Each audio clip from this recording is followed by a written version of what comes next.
வணக்கம்மா. நம்ம எதிர்பார்த்துட்டு இருந்த மாதிரி டைரக்டர் ஆஃப் டெக்னிக்கல் எஜுகேஷன்லேருந்து நம்மளுக்கு ஆகஸ்ட் 2026 நோட்டிஃபிகேஷன் வந்து ரிலீஸ் ஆயிருக்கு. அது என்னென்னங்கிறத டீட்டெயில் வீடியோ நம்ம பார்க்கலாம். ஃபர்ஸ்ட் ஆஃப் ஆல் வந்து இந்த நோட்டிஃபிகேஷன் வந்து பப்ளிஷ் ஆனது 23/7/2026 போட்டிருக்காங்க. அதுக்கப்புறம் வந்து இந்த அப்ளிகேஷன் அதாவது புதுசாக ஒரு கேண்டிட் லாகின் ஓப்பன் பண்ணி ப்ரொஃபைல் ரெஜிஸ்ட்ரேஷன் பண்ணணும் அப்படிங்கிறவங்களுக்கும், பழைய ரெஜிஸ்ட்ரேஷன் நம்ம ஏற்கனவே பண்ணியிருப்போம். அதில் ஏதாவது கரெக்ஷன் ஃபெசிலேஷன் சென்டர் ஏதாவது கரெக்ஷன் இருந்தால் அவங்க வந்து டேட் வந்து 24/7லேருந்து 17/8 வரை நம்ம என்ன பண்ணிக்கலாம். பேஸ் டூ எக்ஸாம் ரெஜிஸ்டர்ட் ஆன ஸ்டார்ட் ஆகிற டேட் வந்து 10/8லேருந்து 17/8 வரை நம்ம பண்ணிக்கலாம் அப்படின்ட்டு இருக்காங்க. So DME exam centre selection ஆகிற டேட் வந்து என்ன போட்டிருக்காங்கன்னா, செலக்ட் பண்ணுற டேட் 18லேருந்து 20 வரை நீங்கள் செலக்ட் பண்ணிக்கலாம் அப்படின்னு போட்டிருக்காங்க. அதுக்கப்புறம் நீங்கள் டிஎம்இ ஷார்ட் அண்ட் எக்ஸாமினேஷன் என்றைக்கு நடக்குன்னு பார்த்தீங்கன்னா, நம்ம எதிர்பார்த்துட்டு இருந்த மாதிரி ஆகஸ்ட் லாஸ்ட் 29 அண்ட் 30 நடக்கு. அக்கௌண்டன்சி எக்ஸாம் வந்து 31 ஆகஸ்ட் நடக்கு. டைப் ரைட்டிங் எக்ஸாம் வந்து செப்டம்பர் 5 அண்ட் 6 நடக்குமா. அதுக்கப்புறம் ரொம்ப முக்கியமான விஷயம், சிஓஏ வந்து நம்மளுக்கு இப்போ தான் முடிஞ்சது. ஸோ அடுத்த நோட்டிஃபிகேஷன் வந்து சிஓஏக்கு வந்து வந்திருக்கு. அதோட ஸ்லாட் செலெக்ஷன் என்றைக்கு நம்ம அட்டன் பண்ணணும் அப்படிங்கிறது ஓன் லொக்கேஷனில் உள்ளவங்க வந்து என்றைக்கு நம்ம அட்டன் பண்ணணுங்கிற ஸ்லாட் செலெக்ஷன் வந்து 9லேருந்து 11 வரை பண்ணிக்கலான்னு போட்டிருக்காங்க. அதுக்கப்புறம் எக்ஸாம் சென்டர் சூஸ் பண்ணுறது, அதே சிபிஇ எக்ஸாமில் வந்து சிஓஏவாக இருக்கட்டும் எல்லாமே டைப்பு ஷார்ட் அண்ட் அந்த மாதிரி உள்ளவங்க வந்து 16ஆம் தேதி உங்களோட சென்டரை வந்து ஃபிக்ஸ் பண்ணிக்கலாம் அப்படின்னு போட்டிருக்காங்க. ஸோ அதுக்கப்புறம் நீங்கள் பார்த்தீங்க அப்படின்னா, என்னைக்கு எக்ஸாம் அப்படின்னு பார்த்தீங்கன்னா, ரிமோட் மோட் எக்ஸாமினேஷன் சிபிஇயில் உள்ளவங்களுக்கு 23/11 தான் நம்மளுக்கு எக்ஸாம். ஸோ வந்து ப்ரிப்பேர் பண்ண நல்ல வாய்ப்பு இருக்குது. நீங்கள் வந்து இப்போ கூட நல்லா படிக்க ஆரம்பித்தாலும் உங்களுக்கு நல்லா வந்து ஸ்பீடும் வரும் டைப்பு. பட் எல்லாமே உங்களுக்கு நல்லா இருக்கும். ஸோ வந்து காலத்தை வந்து யூஸ் பண்ணிக்கோங்க. So COA and GT type writing and short and CBE remote மோடில் உள்ள எக்ஸாம், அதாவது ஓன் லொக்கேஷனில் உள்ளவங்களுக்கு 23/11 தான் எக்ஸாம். அதுலேருந்து ஆரம்பிக்க அப்படின்னு போட்டிருக்காங்க. ஓகேவாம்மா. அதுக்கப்புறம் வந்து என்னென்னா, tentative date of publication of result அப்படின்னு சொல்லி போட்டிருக்காங்க. Tentative date of publication of result வந்து நம்மளுக்கு என்ன போட்டிருக்காங்கன்னா, டிஎம்இக்கு வந்து என்ன போட்டிருக்காங்க, 11/11/2026 அன்றைக்கி நாங்கள் வந்து நோட்டிஃபிகேஷன் வந்து ரிலீஸ் ஆகும் அப்படிங்கிற மாதிரி போட்டிருக்காங்க. ஓகேவாம்மா.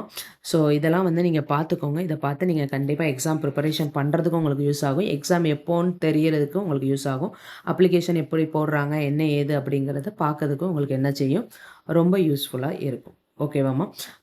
இதில் வந்து நீங்கள் நல்லா பார்த்தீங்க அப்படின்னா, மேலே நம்மளுக்கு வந்து சிபிஇ எக்ஸாமுக்கும் கொடுத்துருக்காங்க, டிஎம்இ எக்ஸாமுக்கும் கொடுத்துருக்காங்க. அடுத்து அவங்க என்ன கொடுத்துருக்காங்கன்னு பாருங்கள். இது வந்து இந்த நோட்டிஃபிகேஷன் வந்து இன்ஸ்டியூட் வந்து ப்ரிப்பேர் ஆகிறதுக்காக போட்டிருக்காங்க. ஸோ வந்து இதில் உள்ள இது வந்து என்னது, ரெகுலராக அஃபிஷியலாக சிஓஏஜிடி வெப்சைட்டில் உள்ள அடுத்து ரெகுலராக வந்து நம்ம இதை வாட்ச் பண்ணிகிட்டே இருங்க. கண்டிப்பாக அந்த நோட்டிஃபிகேஷன் போட வாட்ச் பண்ணாலே நம்மளுக்கு கரெக்டாக வந்து என்ன செஞ்சிடும், எல்லாமே வந்துடும். ஓகேவாம்மா. அதுக்கப்புறம் என்ன சொல்லியிருக்காங்க அப்படின்னா, இதை நீங்கள் அப்படியே பார்த்துட்டு வந்தீங்கன்னா உங்களுக்கு தெரியும்.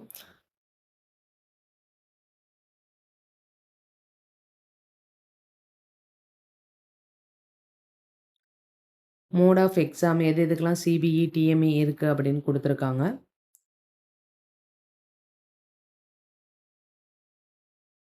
இதில் முக்கியமான விஷயம் என்ன கொடுத்துருக்காங்க அப்படின்னா, type writing English pre junior and type writing Tamil pre ஜூனியருக்கு வந்து டிஎம்இ மெத்தட் மட்டும்தான் உண்டு போல், சிபிஇ மெத்தட் இல்லைங்கிற மாதிரி தான் போட்டிருக்காங்க. ஸோ அதை ஒரு தடவை கேர்ஃபுல்லாக பார்த்துக்கோங்க. இதில் பார்த்தீங்கன்னா உங்களுக்கு தெரியும். ஓகேவா. ஸோ ப்ரீ ஜூனியருக்கு வந்து நம்மளுக்கு டிஎம்பி மெத்தட் மட்டும் தான் அவைலபிளாக இருக்குதுன்னு நினைக்கிறேன். ஸோ இதை நீங்கள் டீட்டெயிலாக கூட கொஞ்சம் என்ன செஞ்சுக்கோங்க, படித்து பார்த்துக்கோங்க. அதுக்கப்புறம் சர்க்குலர் நம்பர் இதை ரெண்டையும் கேர்ஃபுல்லாக வாட்ச் பண்ணுங்கன்னு இருக்காங்க. ஸோ நீங்கள் அதையும் ரீட் பண்ணி பார்த்துக்கோங்க. இது வந்து நம்ம எப்படி அப்ளை பண்ணணும், நம்ம போன தடவை என்ன ப்ரொசீஜரில் பண்ணோமோ அதே மாதிரி தான் என்ன செய்யணும், அப்ளை பண்ணணும். ஓகேவாம்மா. அதுக்கப்புறம் வந்து அவங்க ஃபுல்லாகவே வந்து இப்படி தான் போட்டிருக்காங்க. அதாவது வந்து போன தடவை போட்டது ரிமோட் மோட் எக்ஸாமுக்கு என்னெல்லாம் தேவைப்படும் அந்த மாதிரி போட்டிருக்காங்க. எக்ஸாம் சென்டர் வந்து 23லேருந்து ஆரம்பிக்கும் அப்படிங்கிற மாதிரி போட்டிருக்காங்க. ஓன் லொக்கேஷன் 16லேருந்து ஆரம்பிக்குங்கிற மாதிரி போட்டிருக்காங்க. ஓகேவா. இதை கவனமாக கொஞ்சம் பார்த்துக்கோங்க.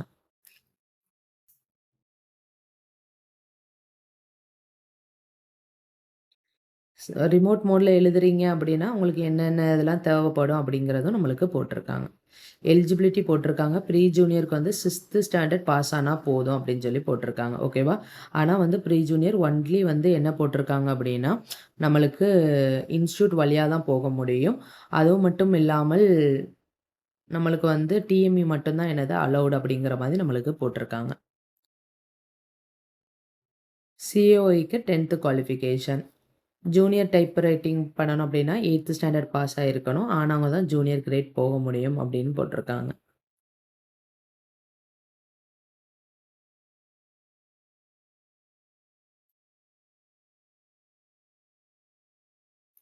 இதெல்லாம் நம்மளுக்கு ஏற்கனவே உள்ளது தான். ஓகேவாம்மா? எக்ஸாமினேஷன் ஃபீஸ் பார்த்துக்கோங்க. சிஓஏக்கு exam application registration fees and examination fees, GTE all pre junior fees, short and intermediate GTE, then வந்து உங்களுக்கு இன்ஸ்ட்ரக்ஷன் டூ கேண்டிடேட்ஸ் அண்ட் இதெல்லாம் நீங்க படிச்சுக்கோங்க. எப்படி எப்படி இருக்கணும் அப்படிங்கிறத.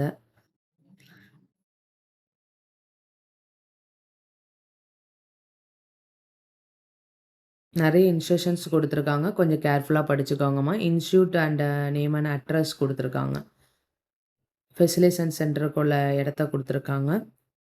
அதையும் நீங்க நல்லா பார்த்துக்கோங்க. திருநெல்வேலி பொறுத்தவரை நம்மளுக்கு ஐஆர்டி குடுத்துருக்காங்க. Government polytechnic college.